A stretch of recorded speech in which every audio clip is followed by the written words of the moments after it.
Raghuram Rajan says his comment about India being the one-eyed king was taken out of context, putting him in a conflict with the government. The RBI governor says he didn't mean to put down India's economic achievements, but also says there is no room for complacency among policy. So in speaking to a foreign journalist the other day who asked what it felt like to be the bright spot in the world economy, I used the phrase, Andho mein kana raja, or in the land of the blind, the one-eyed man is king. The proverb has a long multinational history. The Dutch philosopher Erasmus used it in Latin when he wrote, and I'm sure I'm mispronouncing this, in regione caecorum rex est luscus. You know the translation. But he was probably inspired by earlier work. This proverb is pretty common. My intent in saying this, and it was an offhand comment in an interview, was to signal that our outperformance was accentuated because world growth was weak. But we in India were still hungry for more growth. I then explained that we were not yet at our potential, though we were at a cusp of a substantial pickup in growth given all the reforms that were underway, the renaissance that Sri Rai talked about. In our news-hungry country, however, our domestic papers headlined the phrase I used.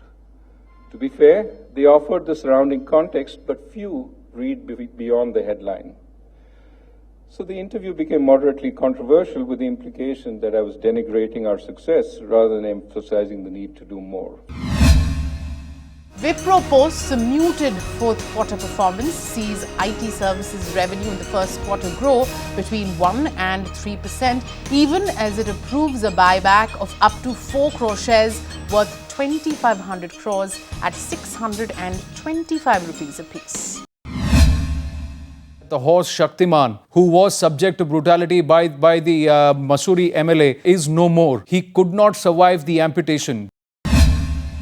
Tata Steel surges nearly 5% in trade after reports that the deal to sell the loss-making Port Talbot plant in the UK may be announced today. That would end the uncertainty around the company's exit from its British business. The Gandhis distanced themselves from the revelations in the Ishrat Jahan files. The Congress said the Gandhis never intervened nor made suggestions to P. Chidambaram in the making of the affidavits in the case. Democrat Hillary Clinton and Republican Donald Trump notched resounding victories in the crucial New York primaries over fellow party rivals. With the sweeping wins in New York, the American presidential nominations is almost a given now. Big political fight breaks out after government changes stand on Kohinoor. Congress demands clarity. Government quotes Nehru. तलाक हुआ अक्टूबर के 10 अक्टूबर को मेरे husband ने triple तलाक दे दिया है। उससे संबंध में मैंने सुप्रीम कोर्ट में याचिका दायर की है। Focus back on uniform civil code as Muslim board prepares to fight scrapping of divorce law. Big fight brews up with the Shaira Bano case. Find us on Facebook at facebook.com/etnow and don't forget to click the like button. You can also follow us on Twitter at etnowlive. To stay updated with all our programming, hit the subscribe button on our YouTube channel by logging on to youtube.com/user/etnow.